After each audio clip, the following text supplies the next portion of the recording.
मानव जब जोर लगाता है पत्थर पानी बन जाता है।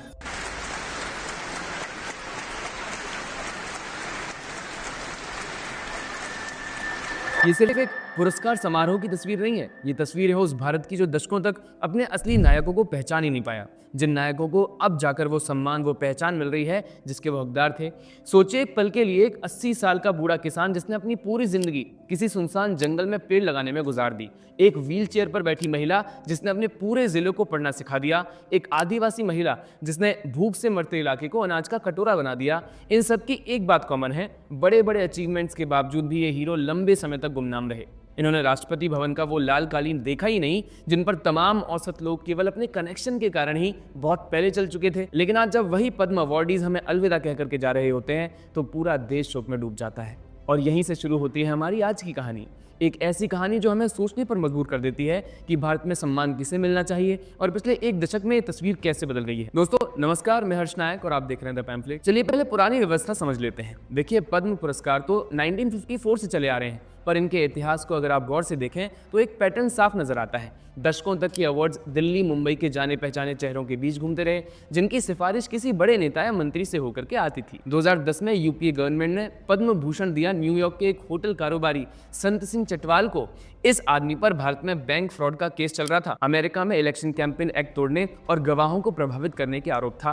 कहा गया था कि उसने प्राइम मिनिस्टर्स ऑफिस और यूएस कांग्रेस में अपने कॉन्टेक्ट्स के जरिए लॉबिंग करके ये अवार्ड हासिल किया था। उस वक्त लोकसभा में leader of opposition Gopinath Munde ने इस अवार्ड को वापस लेने के लिए मांग कर दी थी। और ये कोई इकलौता वाकया नहीं था। 1995 में भी खुद सुप्रीम कोर्ट ने अपने एक फैसले में लिखा था कि बिना किसी योगदान वाले लोग पद्म पुरस्कार ओढ़े घूम रहे हैं और सिलेक्शन प्रोसेस पूरी तरह से अस्पष्ट और मनमाना है।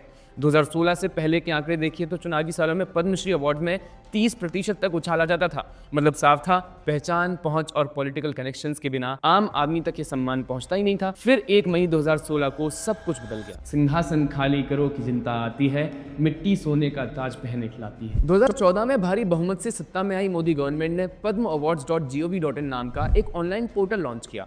अब कोई भी आम नागरिक बिना किसी सिफारिश के, बिना किसी नेता की जान पहचान के सीधे किसी भी डिजर्विंग इंसान को नॉमिनेट कर सकता था। नतीजा देखिए, 2014 में कुल 2200 नॉमिनेशंस आते थे, 2025 में यह आंकड़ा 50,000 से ऊपर पहुंच गया, 20 गुना से भी ज्यादा की छलांग। सरकार ने इसे नाम दिया पीपल्स पद्म, यानी जनता का पद्म अवार्ड। और यहाँ से वो कहानियां शुरू हो जाती हैं जो पहले शायद कभी सामने ही ना आती।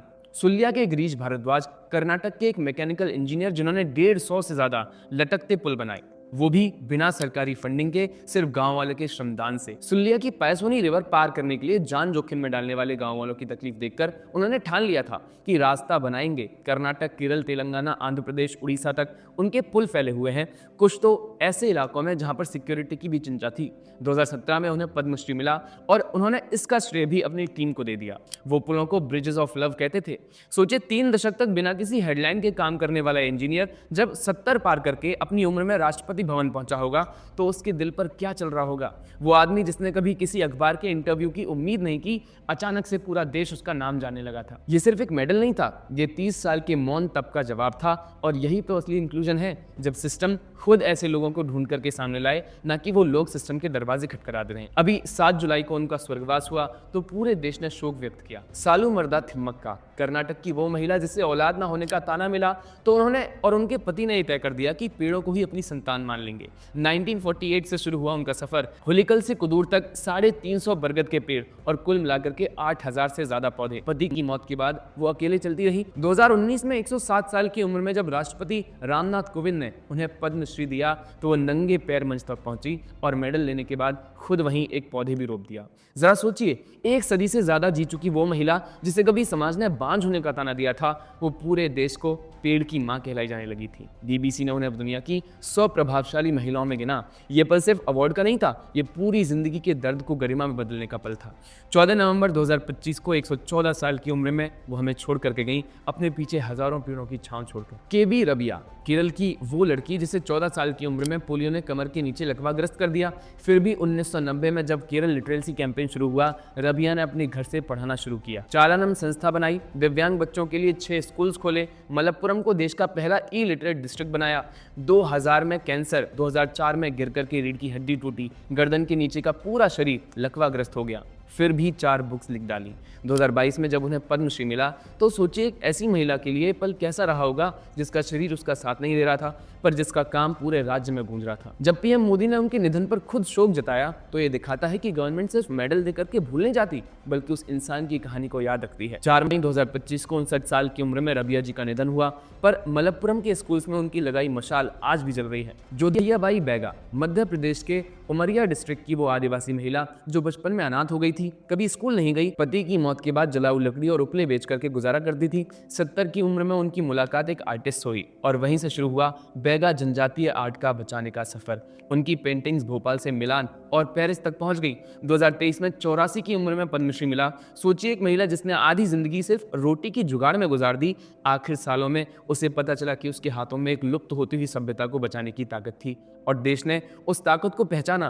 15 दिसंबर 2024 को जोधैयाबाई जी हमें छोड़ करके चली गई, पर उनकी बनाई आर्ट आज भी उनके परिवार की अगली पीढ़ी के हाथों जिंदा है। कमला पुजारी उड़ीसा के कालाहांडी की वो आदिवासी किसान जिस इलाके में 2000 से 2003 के बीच 200 से ज्यादा लोग भूख से मर गए थे। कमला ने देसी धान की सैकड़ों वैरायटीज बचाई, काला जीरा चावल को इतना बेहतर बना दिया कि यील्ड 3 गुना बढ़ गई। 2019 में पद्मश्री मिला और वो उड़ीसा प्लानिंग बोर्ड में शामिल होने वाली पहली आदिवासी महिला भी बन गई। एक अनपढ़ आदिवासी महिला जिसने कभी किसी सेमिनार में स्पीच तक नहीं दी, आखिरकार राष्ट्रपति भवन के मंच पर खड़ी थी, जहां से कभी उनके इलाके का नाम सिर्फ अकाल की खबरों में आता था।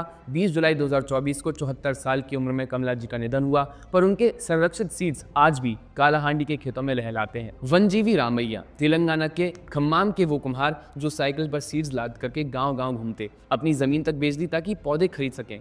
1 करोड़ से ज्यादा पेड़ लगा दिए उन्होंने। 2017 में पद्मश्री मिला। खम्माम डिस्ट्रिक्ट से ये सम्मान पाने वाले पहले शख्स बने।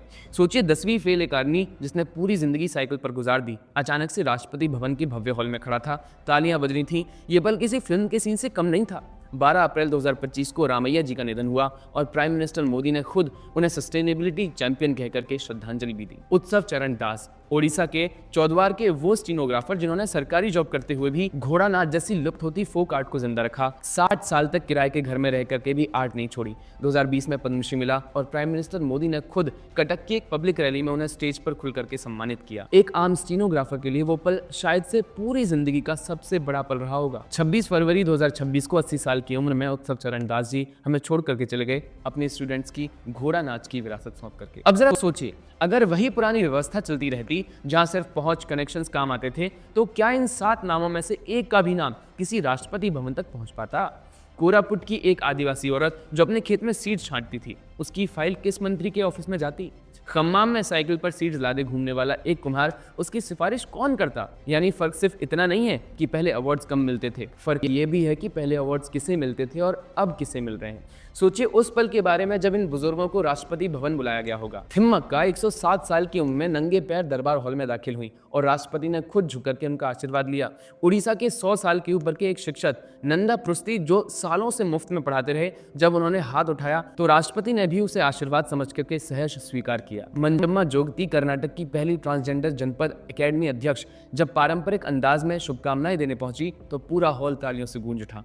जरा महसूस कीजिए, एक बुजुर्ग इंसान जिसने पूरी जिंदगी बिना किसी उम्मीद के, बिना किसी पहचान की चाह के अपने गांव, अपने जिले के लिए काम किया, वो अचानक से अपने देश के सबसे बड़े स्टेज पर खड़ा हो जाता है। खुद राष्ट्रपति उसे सम्मानित कर रहे हैं। ये सिर्फ एक मेडल नहीं है, ये उस इंसान के लिए एक तरह की स्वीकृति है और उसकी उम्र भर की मेहनत आखिरकार देखी गई है। इतना भावुक कर देने वाला पल शायद ही किसी और सरकारी समारोह में देखने को मिलता हो। लेकिन दुख की बात यह है कि इतने भावुक पल में भी पॉलिटिक्स घुस आती है।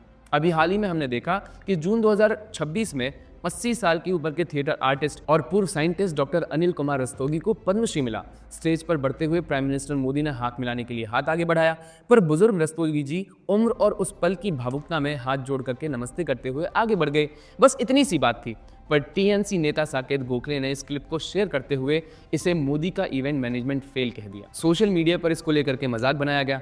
रस्तोगी जी को खुद सामने आकर के सफाई देनी पड़ी और उन्होंने लिखा कि मैं 80 साल से ऊपर का आदमी हूँ, ये मेरी उम्र की वजह से हुई एक चूक थी। मुझे प्राइम मिनिस्टर जी के लिए बहुत सम्मान है और मेरी नज़र में देश चलाने के लिए फिलहाल वो सबसे बेहतर ऑप्शन है। उन्होंने ये भी कहा कि हर चीज़ को पॉलिटिक्स का चश्मा पहनाना ठीक नहीं है और इस छोटी सी बात ने पूरे समारोह की भावुकता पर पर्दा डाल दिया।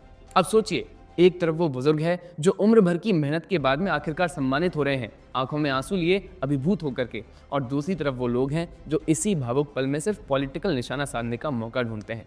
ये फर्क अपने आप में बहुत कुछ कह जाता है। तो कहानी यहाँ पर क्या आकर के ठहर जाती है, एक ऐसा भारत जहाँ अवार्ड सिर्फ पहुंच और पहचान वालों तक सीमित थे, अब धीरे धीरे एक ऐसे भारत में बदल रहा है जहाँ कोरापुट की एक आदिवासी औरत, खम्माम का एक कुम्हार, मलप्पुरम की एक व्हीलचेयर पर बैठी महिला, सुल्लिया का एक इंजीनियर, सबको वही स्टेज मिल रहा है जो कभी सिर्फ चंद खास लोगों के लिए आरक्षित था। और जब कोई गवर्नमेंट आम आदमी की चुपचाप मेहनत को इतनी गंभीरता से पहचानना शुरू करती है, तो यही असली इंक्लूसिवनेस है, यही असली सबका साथ सबका सम्मान है। दोस्तों, आपकी नज़रों में और ऐसे कौन से नाम हैं जिनको ये सम्मान अभी हाल ही में मिला, जिनको पहले ही मिल जाना चाहिए था? आप हमें कमेंट्स में ज़रूर बताइएगा। वीडियो पसंद आए तो लाइक, शेयर और सब्सक्राइब जरूर करिएगा। नमस्कार।